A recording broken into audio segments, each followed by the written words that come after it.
You are listening to Win on KZKO. Check them out every Monday from 4 to 5 p.m. Mountain Time. Only on KZKO The Vibe.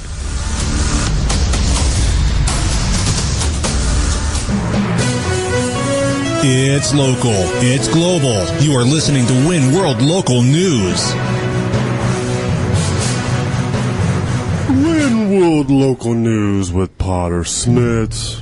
Our top story today is brought to us by Win Facebook contributor Tyson from Boston, Massachusetts.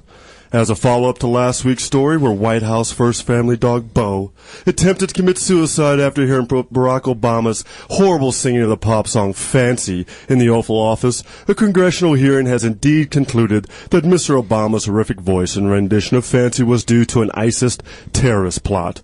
To blow the story apart, let's go live to White House Win reporter Jake Tapper, who is standing by with Senate Majority Leader Harry Reid. Jake? Yes, that's right. I'm here with Harry Reid. Now, you've had, from the get-go, you were quite passionate about this case, and how do you feel about how things have turned out, bringing this back to the group ISIS? Well, I can tell you this, is I am very upset about everything that has happened. I mean, ISIS attacking the first dog, that's just terrible. Terrible. And, I mean, it's just another example of just blatant arrogance. Yes. On the part of ISIS and their horrible organization. Are you at all motivated to bring the fight to their doorstep, so to speak? Oh, I'm ready. I'm ready to go myself. I've been taking some self-defense classes. And I see you have a duffel bag here with a what kind of rifle is this? This is an AR-15, is it? This is an AR-15 rifle that I purchased at a local gun supply store.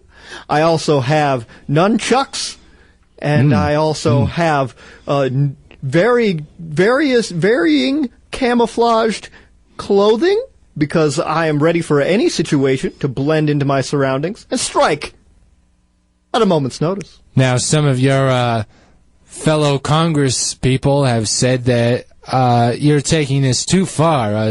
Thus far, you have tried to enlist the help of your fellow Congress people, and nobody has joined you. Are you still willing to go outside the United States and pursue this effort by yourself? I am, if it comes down to it. I've been in talks with Boehner, but, I'm trying to reach across the aisle and create a bipartisan Black Ops coalition to go in to ISIS territory and take out the heads of that organization. And so far, he's been reluctant. He's been reluctant to take my hand in this. And the other day you had a meeting with President Barack Obama, and he had some words of encouragement, actually, for you. What was it he told you? He looked at me, and he said, listen. He said, listen, I know you, Harry. I know you've got the eye of the tiger in you. I know you've got the strength, the fortitude to make this happen. Mm-hmm. Then he patted me on the back and gave me some... just a reassuring nod, the kind that only a president can give. Wonderful, wonderful. Well, you heard it here first, Potter Smittss. This is a case of true heroism, and I wish you the best, Senator. Oh, thank you very much. Well, thank you, Jake. Our next story comes from Win Twitter correspondent Nick of Sydney, Australia.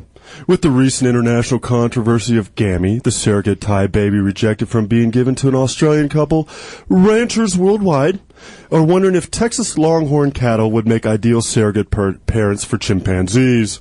To root this topic, let's go live to Win livestock reporter Jeeves Davis in Fort Worth, Texas, who is with world-renowned animal activist Jungle Jack Hanna. Jeeves? Yes, I'm here with Jungle Jack Hanna, and this is just a straight-up confusing kind of situation, ain't it? Well, yes, it is. And, you seem pretty unfazed by it, though. You seem pretty calm, cool, collected. Is that just because of the environment you're in? Do your cattle somehow, leave you in a more relaxed disposition? Oh, they do. Cattle have that effect on you. You see, cattle have this radiating energy about them. That's why the Hindus worship the cows. Well, they seem to be raising something of a ruckus. What do you think about people talking about, your cattle in particular being surrogate parents or something? Yes, for chimpanzees. For chimpanzees, you see, cattle are the closest related animal, womb-related animal to a chimp. Oh. And it's very important that you match wombs when you're looking for a surrogate. And the cattle, they're riled up about it. They're riled up because they've never done something like this, and cattle can sense it. They have a sense, a sixth sense. What brought you to cattle in the first place? I mean, why not whales or, dogs or maybe even anteaters? I mean, why steer? Oh, I dabbled in anteaters in my day. I looked a whale straight in the eye. Wasn't for me. Oh. But when I saw a steer, a longhorn steer, give me that blank black eye, yeah, I knew we were meant to be. And here you are, decades later, and are you gonna let this happen? I mean, are you a willing participant in the chimpanzee surrogation of cattle? I mean, I honestly, this is not my forte. I'm more of a NASCAR guy, but Yes. You see, the cattle. Oh, that's a cute little fella there. Yes. The chimpanzees are quite adorable, and I'm trying to be an envoy between the chimps and the cattle to kind of make this union one. See, I'm in support of it. I think if we're putting baby chimps in cattle, it's going to raise awareness for the cattle issues in this country. And what would those be exactly? Slaughter would be the number one on the list, for sure. For sure, yeah. Yeah. I hear that. Mm-hmm. Well, I think that's a pretty good summation of... Oh, hey, all right. Little guy's got my wallet. Yes, they're tricksy. They're tricksy indeed. Tricky chimpanzees and steer that'll make you have a head that's clear. And that's my couplet going back to you. Well, thank you, Jeeves. It sounds like we're making a big progress in science. We shift our attention to a story brought to us by Win Facebook contributor Luke of Bowling Green, Ohio. As a paramedic, Luke states that it would make his job much easier if marijuana and alcohol were legal while working on the job, so he could deal with the stench of homeless people and communicate with them better. To vomit the story to its fullest, let's go to field reporter Tony Stark on Park Avenue, who is with the recently passed out homeless man Charlie and a paramedic on the scene by the name of Steven. Tony? Yes. Here on the scene, we've got Charlie. Bleh. Yes, and he's passed out here, and it's appeared that he's having some sort of fit about this. Charlie, can you tell us what led to your incapacitation? Well, I found the guy took my money. You see, he didn't deserve it, but he took it. And well, Tony, what's happened really here was that he was. Hey, don't put words in my mouth. Don't put them there. We've been dealing with this for the last 2 hours. He keeps claiming that he was abducted by aliens because true. They wouldn't give him any change. So therefore, he was a little bit perturbed about it, and he started to run into a noodles and company and asking everybody for change and eating all their noodles and also their meatballs. And that's when we showed up on the scene as he passed out from an overdose of meatballs and noodles. Oh, it's a meatball and noodle overdose. Yes, is this common in the homeless community? Well, it's becoming more and more common, actually, these days, especially the ones that are getting abducted by aliens. They seem to come back very hungry and carb, deprived. So whatever's going on there in outer space, we're not quite sure yet. We need to maybe check with NASA and some other folks. Give me your jacket. Yep, see, there he goes. Give me your jacket. Oh, is this some sort of alien code? It is. We've come to find out that jacket refers to skin. I'm cold. He actually wants my skin, my whole skin, almost like in Silence of the Lambs. Oh, terrifying. Yes, it is.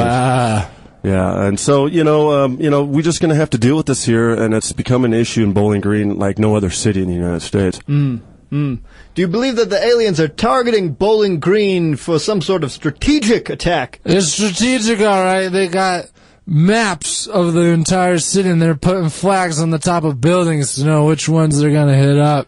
And that's 100% true. He's dead on. That's exactly why they're targeting us. I'm a genius. Yeah.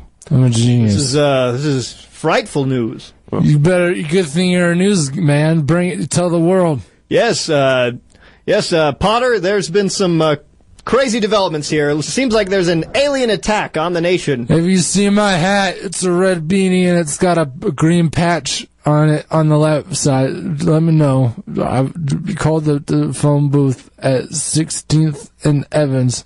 Well, thank you, Tony. Thank you for that story. Well, let's get an update here from the Global Sports Desk. Let's go see with Frantic Fred, who is sitting in for Fired Up Frank today. Hey, Frantic, what's going on in the world of full contact ping pong? Oh, yeah, that full contact ping pong's going crazy. Oh, man. You see, full contact ping pong, they're just above and beyond regular ping pong, you see, because you could just straight up punch a man. I mean, it's the manliest sport in the world by far. I mean, there's no rules, no holds barred, just full aggression.